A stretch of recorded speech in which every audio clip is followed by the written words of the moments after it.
Hi, I'm Joe Gertis, and this is Coffee in the Capitol. Our guest today is State Senator Steve Santarsiero, representing the 10th Senatorial District in Bucks County, and currently serves as the Democratic Chair of the Judiciary Committee. Senator, thank you so much for taking some time to join us today. My pleasure to be here, Joe. Thank you for inviting me. Senator, it's our pleasure. And, after reading your bio, I was struck by the fact that, like many of us, September 11, 2001 really was an inflection point in your life and put you on a course of public service. You left your job as an attorney. You got a master's in education to teach high school civics, then running and serving as a township supervisor in Lower Makefield Township.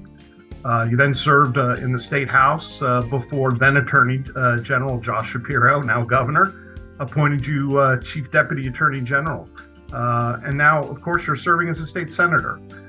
So having served in several different layers of state government, you've certainly seen a lot. And I wanted to bring it back to your time as a township supervisor and looking at local governments from your view now. How important Pennsylvania's local townships and municipal governments are to the Commonwealth in general. Well, thank you for that question, Joe. And let me just say, I think one of my most rewarding experiences in government was serving as a township supervisor. And I think the reason for that is that, local government is still the closest to, everyday people and the issues that they face. And the nice thing about it is, boards of supervisors work pretty cooperatively together. And when I was serving in Lower Makefield, first I was the only Democrat on the board.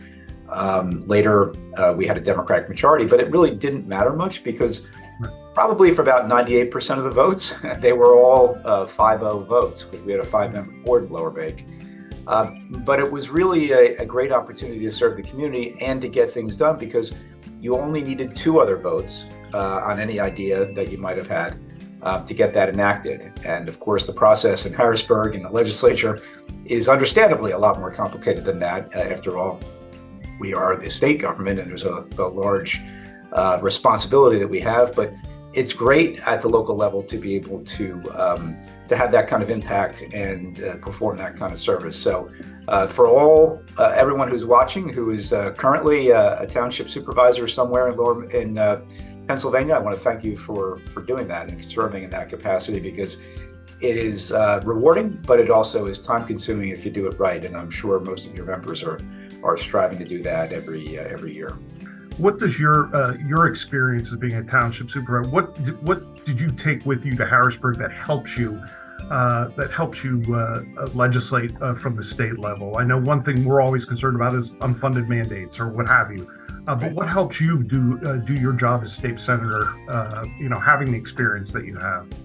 Well, I think it gives you a heightened sensitivity to any issue that is going to have an impact on our communities directly, and in particular our local governments. So whether that has to do with our first responders, whether it has to do with planning throughout our state and growth. What is increasingly an issue throughout Pennsylvania certainly still is in Bucks County and Lower Makefield, where I live and served, the issue of flooding and stormwater management, for example. So there are a host of those types of issues that, if you don't serve locally, obviously you can understand intellectually. But if you serve locally, it gives you a whole new perspective and context in which to consider those issues and any proposed legislation. So I think that's been very helpful to me in the time that I've served in the General Assembly. And Senator, again, drawing on your experience, one of the things that we say I'd like to bring up on this is, how communication is so important between the different levels of government, and what, in your experience, is the best way not only to communicate with your office, but with all the members of the General Assembly, and how township supervisors should talk. Of course, PSATS is a resource. We're education and advocacy, and we help on that on the larger scope. But really, you're going to see them in the grocery store, and what's the best way to communicate with their legislators? So Nowadays we use this as a portable computer, and we have a tendency to like to text and email. But I still think the best way is just to use it as a phone. Sure. Pick up the phone and call, and make sure you have that relationship when you have a state legislator who, whether you're new and they've been there for a while, or you've been around for a while and they're new, make the effort to get to know them. Relationships are really important. When I got elected supervisor 20 years ago this year, in fact, I was, as I said, I was the first Democrat on that board in 18 years, and I think only the second since Reconstruction. So there was my four existing colleagues didn't know quite how this would all work out, and after the election, over the course of the next month and a half before I took office, I actually went and had breakfast with each of them individually to get to know them and to make it clear that, look, we all have the same goal here, and that's to serve the people of the township.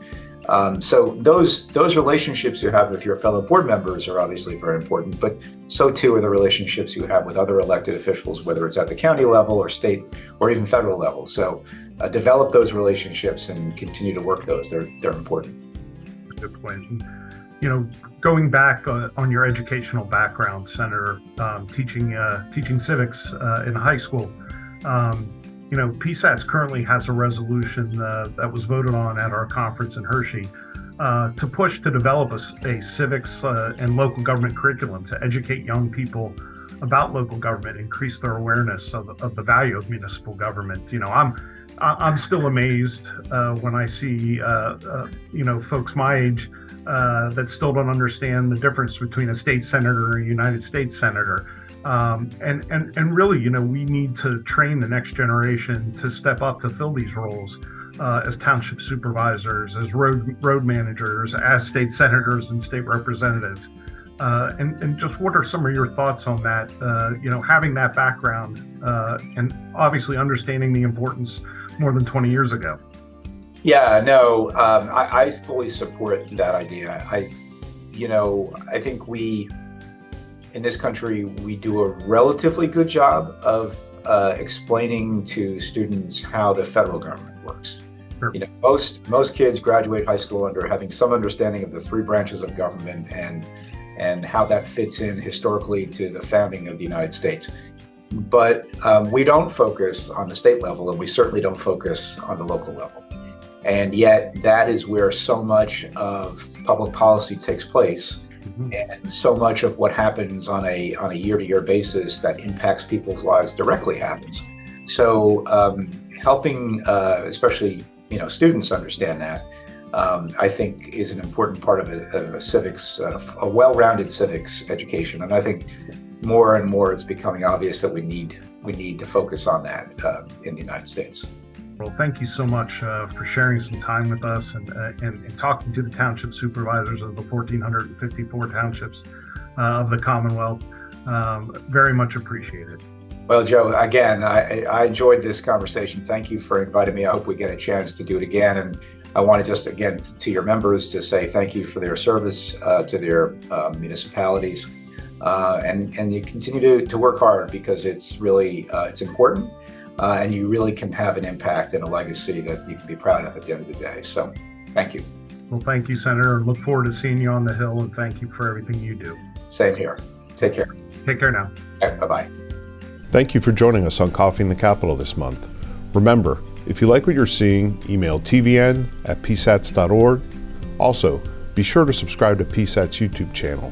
Hit the bell button for notifications, follow our social media pages, and head over to the TVN page at psats.org for more township video news content. As always, thanks for watching.